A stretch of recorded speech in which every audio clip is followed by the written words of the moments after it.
Ya, Assalamualaikum warahmatullahi wabarakatuh. Saat ini saya akan membahas tentang pertanyaan dari materi tajam penglihatan atau visual acuity ya. Oke, ada yang bertanya bahwa tajam penglihatan itu adalah kemampuan sistem penglihatan untuk memisahkan objek terkecil. Maksudnya gimana? Jadi seperti ini, contohnya ya.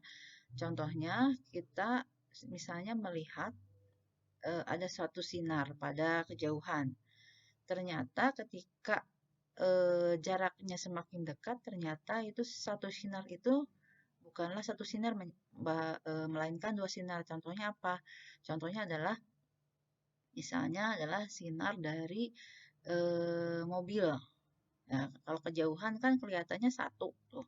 Tapi ketika jaraknya mendekat antara penglihatan dengan objek, itu akan terlihat bahwa sinar yang asalnya satu itu ternyata sinarnya lebih dari satu. Nah, seperti itu. Atau misalnya kita melihat wajah seseorang dari jauh, ada yang memang melihat wajahnya itu memang terlihat detailnya, alis, mata, hidung, mulut, tetapi ada juga yang hanya melihat secara globalnya saja, ada wajah tapi nggak kelihatan detailnya gitu. Jadi tahu dia ada orang, tapi nggak tahu mukanya kayak gimana, hanya dia melihat saja ada mukanya, begitu ya. Jadi itu adalah kemampuan karena memang beda-beda, tiap orang beda, tiap mata pun bisa beda, gitu. Kemudian, kenapa setiap pemeriksaan tajam penglihatan selalu dimulai dengan mata kiri?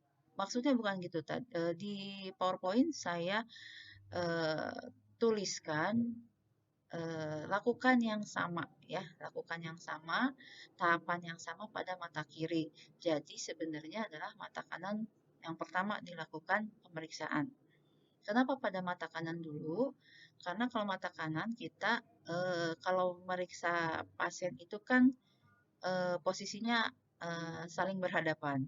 Jadi, dengan tangan kanan kita akan lebih, enak melakukan, pemeriksaan mata kanan dulu, gitu ya. Nah, kalau misalnya, kita mengetahui bahwa ternyata mata kirinya sebelum pemeriksaan dimulai, misalnya kita mengetahui dari hasil anamnesa bahwa mata kirinya yang bermasalah, maka yang dilakukan pertama kali pemeriksaan tajam penglihatannya adalah mata kirinya. Tapi kalau misalnya secara umum kita melakukan pemeriksaan penglihatan itu dari mata yang kanan. Ya coba dilihat lagi, dibaca lagi PowerPoint-nya ya. Nah, sebelum tulisan tentang mata kiri itu terlihat pada gambar-gambar di PowerPoint bahwa dilakukannya adalah foto-foto tersebut itu mata kanan dulu yang diperiksa gitu. Kemudian, nah ini Snellen chart itu kan harganya banyak berbeda antara satu dengan yang lainnya. Apakah bisa ngaruh ke konstruksinya? Harus dilihat dulu. Kalau kita mau ngecek itu kita harus hafal dulu ya, hafal dulu yang Snellen yang aslinya. Maksudnya apa namanya, ukurannya. Nah, ukuran Snellennya yang aslinya. Kalau misalnya ternyata berbeda dengan yang Snellen yang asli, bisa jadi itu bukan bukan yang standar gitu ya. Kemudian kalau misalnya tidak bisa mengidentifikasi suatu objek, itu faktor penyebabnya apa ya? Beda-beda bisa. Bisa salah satu ataupun kombinasi dari ketiganya, yaitu apa? Faktor optis ya, kemudian saraf dan di otak. Kalau misalnya ternyata faktor optisnya bagus, sarafnya ada terganggu, nah apa namanya? Jadi rangsang dari optisnya juga nggak akan sampai ke otak untuk diterjemahkan. Ataupun misalnya dari awalnya dari optisnya itu ada yang terhalang, misalnya pada kasus katarak gitu ya. Kasus katarak di mana lensanya jadi tidak jernih, itu proses untuk mendapatkan bayangan yang jelas di mata itu akan terganggu karena eh, nyampe nya si rangsang penglihatan melalui saraf, saraf ke otak, itu diterjemahkannya nggak akan jelas karena dari awal dari optisnya itu nggak jelas gitu. Atau di otaknya, misalnya di otaknya misalnya keseimbangan kanan kiri ya, itu lagi bermasalah.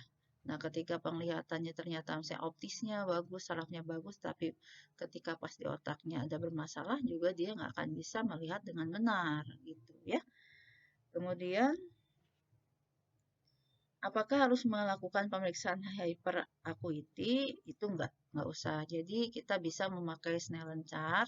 Snellen chartnya bisa yang huruf, gambar, angka, ataupun bentuk-bentuk yang apa seperti yang E-chart atau Landau ring ya, yang seperti cincin itu bisa ya. Misalnya E-chart atau Landau ring bisa digunakan untuk orang-orang atau pasien yang tidak bisa kooperatif dengan huruf dan angka gitu. Kenapa jaraknya harus 6 meter pemeriksaan? Karena sesuai dengan apa namanya si rumus ya, ini agak-agak terbalik ya, nggak apa-apa lah.